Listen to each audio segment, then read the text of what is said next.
حدش ኩናት ዳግም ንከይጅመር ከቢድ ፍርሒ ተበጊሰሎ ነፈርትን ድሮናትን ድማ ነቲ ኩናት ንምጅማር ሓያል ምጽንዋት የካይዳ ከም ዘለዋ ዘመልክት ናይ ራዳር ሓበሬታ ወጽሎ ሒዝና ይለና እዚ ከም ዲልን ኮሎ ሓንቲ ሓያል ሃገር ድማ ኣሜሪካ ኣብ ልዕሊ ኩባም ወረራ ንከይትፍጽም መጠንቀቕታ ውጻላ ህዝባዊ ወያነ ሓርነት ትግራይ ዳግም ውሽጣዊ ክፍፍል ከም ዘጋጠሞ ተሰሚዕሎም ኣብ መንጎ ህወሓት አጋጢሙ ተባሂሉ ዘሎ ክፍፍል መሰረት ብምግባር ምንጭታት ዜና ካብ ከተማ መቐለም ዝዘርግሑ ሓበሬታውን ሒዝና ኣለና بخالي زينا دما هوحات حدوش كوينات مجمار ابناي موداتا مدلوات كم زركب تغليص علم افنيا هوحات اتو ميكيلس غدم بلصغنا اب اف موت زركب سرعاتيو كنصرو فينا كبل ازرارابي مغلص يبولم زيون حيجنا لنا كتكتاتل ويخم حيلتا تي بي افون ناب تግራይ ንምእታው ኣብ ዝለዓለ ድልውነት ከም ዘለው ገሊጾም ጀነራላት ቲ ፒ ኤፍ ኣብ በረኻታት ግንባራት ተጓዒዞም ምስ ሰራዊት እዋናዊ አንፈታትን ምድላዋትን ይህቡ ከም ዘለው ተገሊጾሎ ዝውን ሒዝና ኣለና ኣብ ኢትዮጵያ ካብ ርእሰ ከተማ አዲስ አበባ ናብ ክልል ኣምሓራ ተንቀሳቐስ ኣብ ልዕሊ ዝነበረት ኣውቶቡስ ዕጡቃት ብዝፈጸሙ መጥቃዕቲ ብዙሓት ሰባት ተጨውዮም ተባሂሎም ግብጽ ሶማሊላንድ ምስ ኢየሩሳሌም ዝጀመረቶ ዲፕሎማሲያዊ ርክብ ብምቋም መግለጽ ዘርግሓላ ሶማሊላንድ አምባሳደራ ኣብ ሃገረ እስራኤል ኣብ ቅድስቲ ከተማ ኢየሩሳሌም ልኢኻላም እዚ ድማ ንሃገራት ዓረብ ኣቆጢዕሎ እዚ ድማ ኣብ ጂኦፖለቲካዊ ምዕባለ ተዘባም ካሊ ሓዱሽ ተወሳኺ ምዕባለ ኮይኑ ተቐልቂሎም ካብ ትግራይ ሆራይዘን ዝኸብረ ሰላምታና ኣብ ዘለኹም ይብጻሕኩም ሰብስክራይብ ላይክ ሼር እንዳገበርኩም ዜናታትና ክሳብ መወዳእታ ክትከታተሉ ንዕድመኩም ሰናይ ምክትታል ናብ ዝርዝራቶም ክንቕጽል ኢና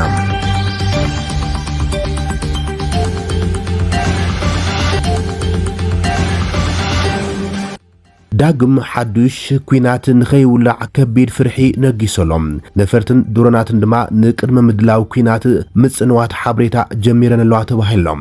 ኣሜሪካ ኣብ ልዕሊ ኩባ ወተሃደራዊ ወረራ ንምጅማር ኣብ ምንቅስቓስ ከም ዘላ ዘመልክት ዜና ወጽሎም ዋሽንግተን ኣብ ልዕሊ ኮሙኒስታዊ መሪሕነት ታደሰት ኩባ ትገብሮ ዘላ ጸቕጢ ብምቕጻል ኣብ ጥቓ ገማግም ባሕሪ ኩባ ነፈርትን ድሮናትን ስለያ ብምብራር መልእኽቲ ተሕልፈላ ተባሂሎም ብሪጣንያዊ ወኪል ድሮን ዶክተር ስቲቭ ራይት ንቢቢሲ ከም ዝገለጸሎም ኩነ ኢልካ ዝተገብረ ክኸውን ይኽእል እዩ ኣሜሪካ ኣብ ልዕሊ ኩባ ጸቕጢ ብምቕጻል ኣብ ሰማያት የዒንቲ ከም ዘለዋ ንጹር መልእኽትን ምሕላፍ ትገብሮ ከም ዘላ ሓቢሮሎም ቢቢሲ ቨሪፋይ ካብ ፍላይት ራዳር 24 ዝተባህለ ናይ በረራ ምክታል መርበብ ሓበሬታ ዝረኸቡ መረዳእታ ከም ዝነጽሮም ካብ 11 ጉንበት 2026 ጀሚሮም ውሕዱ 5 ናይ ኣሜሪካ ሓይሊ ባሕሪ ፒ8ኤ ፓሳይዶን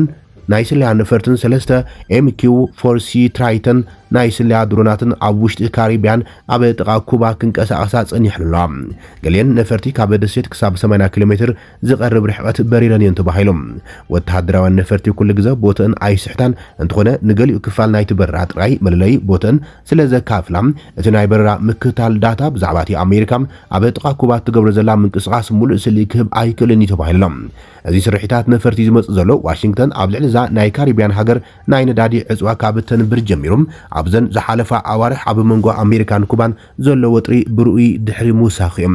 ሃቫና ናብ ውሽጢ ኣሜሪካ መጥቃዕቲ ክፍጽማ ዝኽእላ ድሮናት ከም ዝዓደገት ብማዕኸን ዜና ኣክሲዮስ ተጠቕሰው ኮይኖም ሚኒስትሪ ጉዳያት ወጻኢ ኩባ ግን ሃገሩ ኣይትፈርሕን እያ ውግእ እውን ኣይትደልን እያ ብምባል ምላሽ ሂቦም ዋሽንግተን ድማ ወተሃደራዊ ጣልቃን ምግባር ናይ ሓሶት ምስምስ ትፈጥረላ ክብል ይከሲሶም ነዞም ክስታት እዚኦም ሲዕቡ ጸሓፊ ጉዳያት ወጻኢ ኣሜሪካ ማርክ ሩቢዮም ብረቡዕ ምስ ህዝቢ ኩባ ሓዱሽ ዝምድናም ክህሉ ጻውዒ ተቕሪብዮም ሩቢዮ ኩባ ካብ ኣሜሪካ ነጻነታ ዝረኸበትሉ መዓልቲ ምኽንያት ብምግባር ብቋንቋ ስጳኛን ህዝቢ ታደሰት ብቐጥታ ኣብ ዝመሓላለፎ መልእኽቲ ነቲ ኣብ ታደሰት ዘሎም ክትግምቶ ዘጸግም መከራም ተሓታቲ እቲ ኮሙኒስታዊ መሪሕነት እምበር እቲ ኣሜሪካ ዝገበረቶ ዕጽዋ ነዳዲ ከም ዘይኮነ ይገሊጾም ናይዞም በረራታት ስለያ ጉሁድ ባህሪ ዘነጽሮም ኣሜሪካ ነቲ ዕጽዋ ክትተግብርን ኣብ ልዕሊ መንግስቲ ኩባ ጸቕጢ ክትፈጥርን ከምኡውን ከም ቬንዙዌላ ዝኣመሰሎም መሓዙታ ናብታ ደሴት ናይ ጽዕነት ነዳዲ ንምልኣኽ ዝገብሮ ፈተናታት ንምዕጋት ትደሊ ከም ዘላ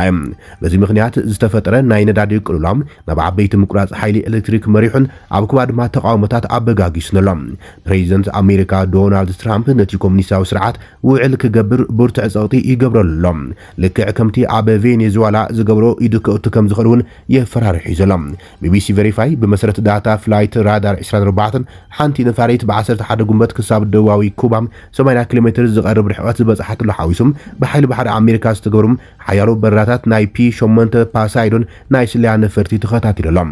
እታ ፒ8 ኣብ ፍሎሪዳ ናብ ዝርከብ መደብር ቅድሚ ምምላሳ ናብ ሰሜን ርእሰ ከተማ ኩባ ሃቫና ክትበር ከላ ተረኣያ በታ መዓልቲ ምንቅስቃስ እውን ቀፂላ ብ15 ጉንበት ክልተ ናይ ኣሜሪካ MQ-4C ትራይተን ናይ ስልያ ድሮን እውን ኣብ ገማግም ባሕሪ ደቡባዊ ኩባ ተንቀሳቂሰን እቲ ምክትታል ከም ዝረኣዮም ቅድሚ ሕዚ ብፖሳይዶን ተመሳሳሊ በረራታት ዝተገበረሉ መስመር ተኸቲለን ተጓዓይዘን ናይ ቀደም ናይ ኣሜሪካ ማሪን ኮር ኮሎኔል ንቢቢሲ ቨሪፋይ ከም ዝገለጾም እቲ ተረጋጋሚ በረራታት ስልያ ብቀዳማይ ደረጃ ካብ ደቡብ ብኻልኣይ ደረጃ ድማ ካብ ሰሜን ዝመጽእ መራኽብ ንምልላይ ዕላማ ከም ዘሎ የርኢ ይብል ካብቲ በረራታት ሓደ እኳ ኣብ ልዕሊ መሬት ኣይኮነን ስለዚ እዚ ወረራ ንምግባር ዝግበር ምድላው ኣይኮነን ዝበለ ካንስያን ኣሜሪካ ኣብ ኢዳ ዘላ ናይ ፒ8 MQ-4C ትራይተን ቁጽሪ ውስን ስለ ዝኾነም እዞም በረራታት ልሙዳት እዮም ኢልካ ምሕሳብ ከም ዘጠራጥሩን ወሲኹ ገሊጹ እዮም ቢቢሲ ቨሪፋይ ብተወሳኺ ካብ 1 ክሳብ 7 ለካቲት ዘሎም ናይ ኣሜሪካ ወተሃደራዊ ነፈርቲ ምንቅስቃስ መርሚሮም ኣብኡ ድማ ሓንቲ ፒ8 ጥራይ ኣብ ከባቢ ኩባ ከም ዝበረረትን ምስኡ ዝወዳደር ናይ MQ-4C ትራይተን ምንቅስቃስ ኣብ ጥቃታ ደሴት ከም ዘይነበረን ይርኡዩ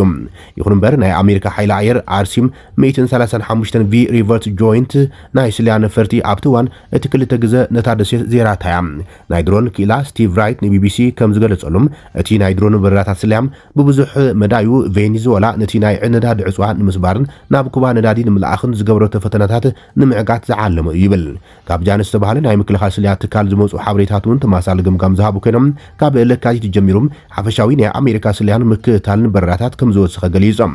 እዞም በረራታት እዚኦም ብነፃ ናይ ምክትታል መሳርሒታት ኣቢሎም ክረኣዩ ምኽኣሎም ነቲ ናይ ነዳዲ ዕፅዋን ምስባር ዝግበሩ ፈተነታት ንምዕጋትን ኣብ ልዕሊ መንግስቲ ኩባ ጸቕጥን ምፍጣርን ዝዓለሙ ከም ዝኾኑ የመልከት ክብል ጃንስ ንቢቢሲ ገሊጹሎም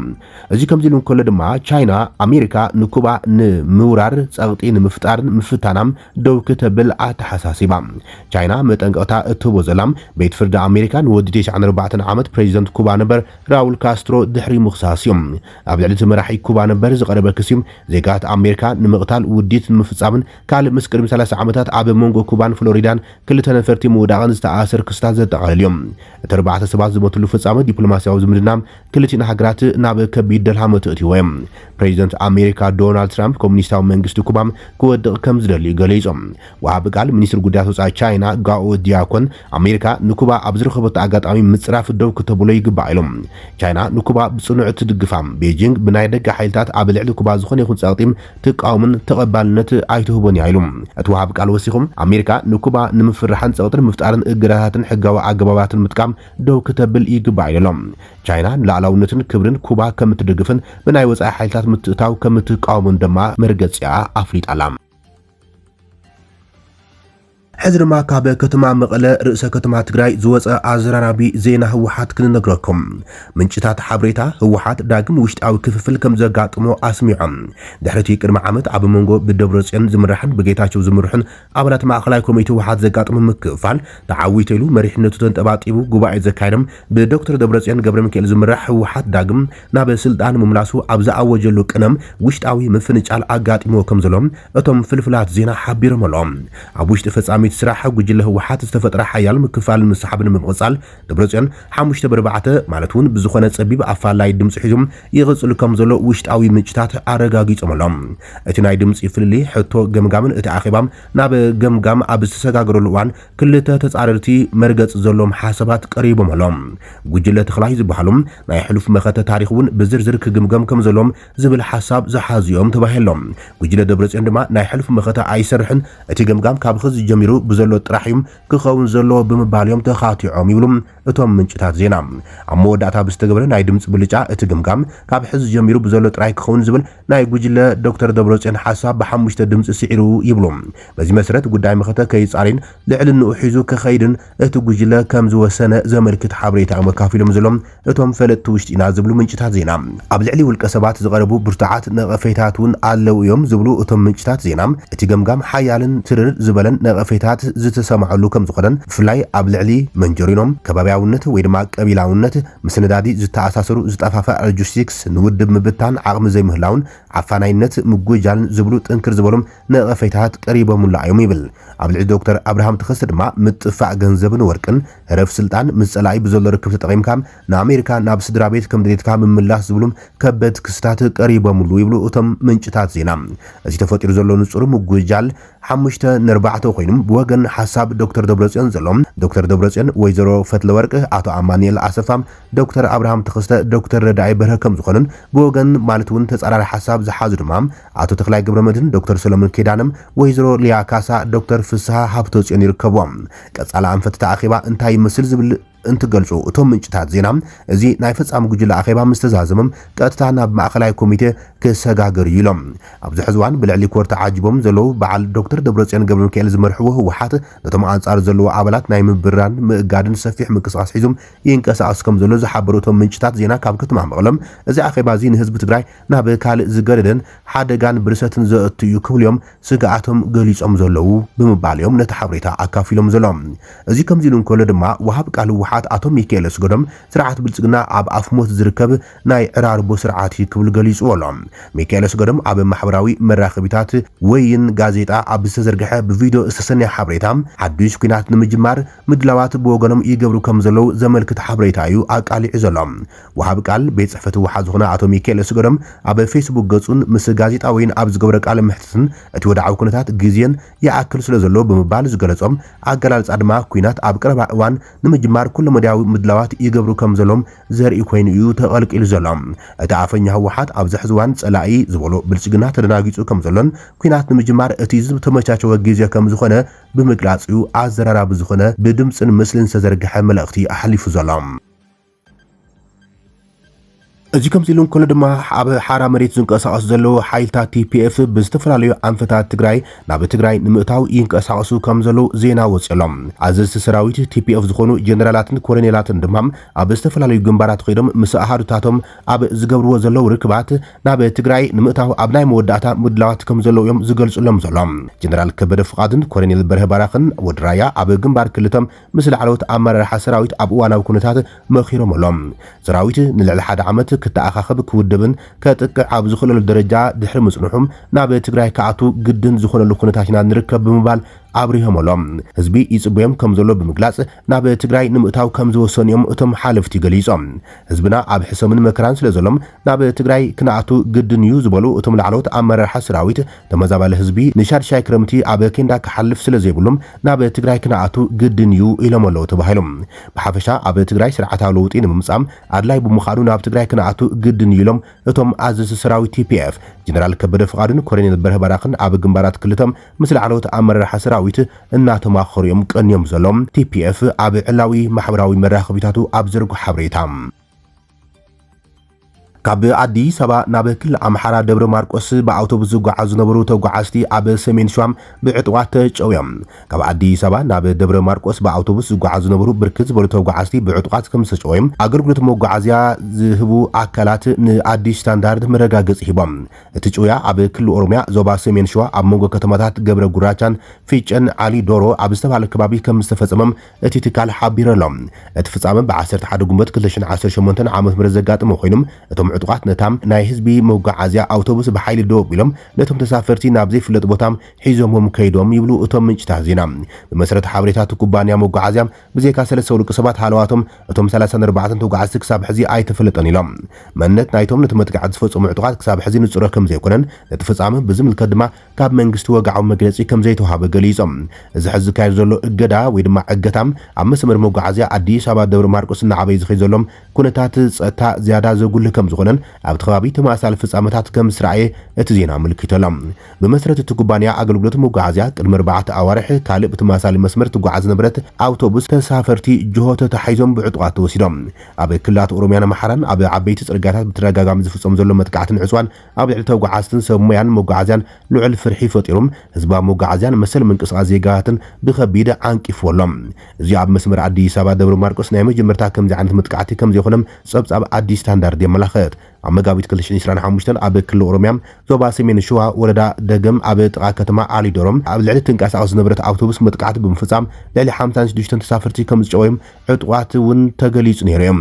ኣብቲ እዋን ዝነበሩ ናይ ዓይኒ መሰኸር ከም ዝግብልዎም እቶም ዕጡቓት ነታ መኪና ተኽሲ ብምፍራት ነቶም ተሳፈርቲ ክሃድሙ ከም ዘገደድዎም ተገሊጾም። እቶም ምንጭታት ወሲኾም እቶም ዕጡቓት ኣብ ጉጅለታት ከም ዝተማቐሉም ገሊኦም ምስ ሓይልታት ጸጥታ እቲ ከባቢ ተኽሲ ክለዋወጡ እንከሎም ገሊኦም ድማ ነቶም ተሳፈርቲ ብምውቃዕ ካብ ኣውቶቡስ ከውርድዎም ከም ዘገደዱ ተገሊጾም። እታ መኪና ብጥይት ምስ ተወቅዐት ምንቅስቓስ ምስ ተቋረጸት እቶም ዕጡቓት ድማ ነቶም ተሳፈርቲ ናብ ርሑቕ ከባቢ ኣብ ቁርቁረት ከም ዝጎተትዎም ሓደ ናይ ዓይኒ መሰኻኽር ገሊጹ ነቲ ፍጻመ ዘስካሕክሕ ክብል ገሊጹዎ ነይሮም።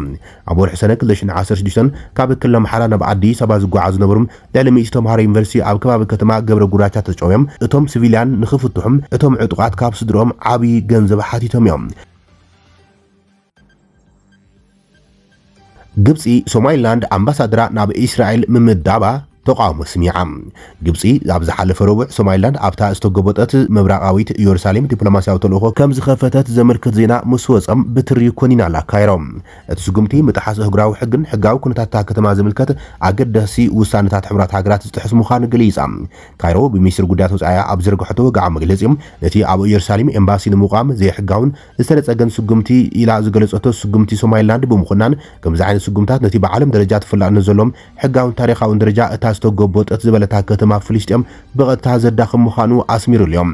ሚኒስትሪ ጉዳያት ወፃኢ ግብፂ ኩነታት ኢየሩሳሌም ንምቕያር ወይ ሓድሽ ፖለቲካዊ ክውነት ንምፅዓን ዝዓለመ ዝኾነ ይኹን ሓደ ወገናዊ ስጉምቲ ብመሰረት እህጉራዊ ሕጊ ከምዘይ ሕጋዊ ዝቑፀርን ኣብ ጉዳይ ፍልስጤም ንነዊሕ እዋን ዝፀንሐ እህጉራዊ ምርዳእን ዝፃረሩ እዩ ክትብል ገሊፃ ኣላ። ግብፂ ብተወሳኺ ንመትከላት እህጉራዊ ሕግን ኢየሩሳሌምን ዝተገበጡ ግዛኣታት ፍልስጤምን ዝምልከት ኣገደስቲ ውሳነታት ባይቶ ፀጥታ ሕብራት ሃገራት ዝጥሕስ ኣካላት ወይ ድማ ምድላዋት ሕጋውነት ንምሃብ ዝግበር ዝኾነ ይኹን ፈተነም ሙሉእ ብሙሉእ ከም ዝነፀገቶ ኣስሚሩሎም። እቲ መግለፂ ምብራቅ ኢየሩሳሌም ብመሰረት እህጉራዊ ሕጊ ዝተገበጠ መሬት ፍልስጤም ከም ዝኾነን ደጊሙ ዘረጋገፀ ኮይኑ ዝኾነ ኮይኑ ሓደ ወገን ዝውሰድ ስጉምቲ ሕጋዊ ደረጃኡ ክቕይር ወይ ድማ ንመሰላት ህዝቢ ፍልስጤም ክፀልዎ ከም ዘይኽእል ኣስሚሩሎም። ካይሮ ብተወሳኺ ምስ እህጉራዊ ውሳነታት ሕጋውነት ማዕቀፍ ፍታሕ ክልተ ሃገራትን ዝሰማማዕ ኣብ ውሽጢ ዶባት 4 ሰነ 1967 ምብራቅ ኢየሩሳሌም ርእሰ ከተማ ፍልስጤም ኮይና ናፃ ሃገር ፍልስጤም ንምቋም ነዊሕ እዋን ዝፀንሐ ደገፍ ደጊማ ገሊፃ። ብተመሳሳሊ ኩነታት ግብፂ ላዕላውነትን ሓድነትን ግዛኣታዊ ቅንዕናን ሶማልያ ዘለዋ ሙሉእ ደገፍ ብምግላጽ ሃገራዊ ሓድነት ሶማል ክዳኽም ወይ ኣብ ልዕቲ ብዓለም ደረጃ ተፈላልነት ዘለዎም ግዛኣት ዘለዎ ላዕላውነት ከጉድል ዝኽእል ሓደ ወገን ስጉምታት እውን ነፂጋ ተላ። እቲ መግለፂ ወሲኹ ሰበስልጣን እስራኤል ኣብ መወዳእታ 2025 ንሶማሊላንድ ከም ናፃ ሃገር ኣፍልጦ ድሕሪ ምሃቦም ኣካል ናይቲ ኣብ መንጎ ክልቲኦም ወገናት ብቁልጡፍ ዝሰፍሕ ዘሎም ዲፕሎማስያዊ ዝምድናታት ኣብ ኢየሩሳሌም ዲፕሎማስያዊ ዝምድናታት ኣብ ኢየሩሳሌም ኤምባሲ ክትከፍት መደብ ከም ዘለዋ ድሕሪ ምግላጾም እዮም። ሚኒስትሪ ጉዳያት ወፃኢ እስራኤል ጌድዮን ሰዓር ኣቐዲሙ ነቲ ሶማሊላንድ ዝፀብፀበቶ ውሳነ ብሓጎስ ተቐቢልዎ ኮይኖም ክልቲኣዊ ዝምድናታት ንምጥንኻር ምትሕባር ክልቲኦም ወገናት ንምስፋሕን ኣገዳሲ ስጉምቲ ክብል ገሊፁ እዮም። ድሕሪ ምፍራስ ማእከላይ መንግስቲ ሶማልያ ኣብ 1991 ኣብ ሶማልያ ነፃነታ ዝኣወጀት ሶማሊላንድ ንልዕሊ 3 ዓሰርታት ዓመታት ናይ ገዛ ርእሳ ትካላት ሓይልታት ፀጥታን ፖለቲካዊ ስርዓትን ሒዛ ባዕላት መሓደር ግዝኣት ኮይና ትሰርሕ እያ ዘላ። ይኹን እምበር ክሳብ ሕዚ ውድብ ሕብራት ሃገራትን መብዛሕተን ሃገራት ዓለምን እህጉራዊ ኣፍልጦም ኣይሃባኣን ፀኒሐን። ኣብ ዝሓለፈ ዓመት 2025 እስራኤል ንፈለማ እዋን ንሶማሊላንድ ሙሉእ ኣፍልጦ ሃገርነት ሂባታ እያ። ብዙሓት ሃገራት ኣብዚ ሕዚ እዋን ንሶማሊላንድ ኣፍልጦ ሃገርነት ንምሃብ ኣብ ምድላዋት ከም ዝርከባ ካብዚአን ሕብራት ዓረብ ኤሚሬትስን ኢትዮጵያን ዝርከበን ከም ዝኾና ዝተፈላለዩ ሓበሬታት የመልክተሎም። ክቡራትን ፍትዋትን ተኸታተልቲ ዜናታትና ንይሰዓት ዝብልናይ መሓደሽቲ ምዕባለታትን እዋናዊ ዜናታትን ኣብዚ ዛዚምና ንሰናይ ምክትታልኩም ነመስግን። ሰላም።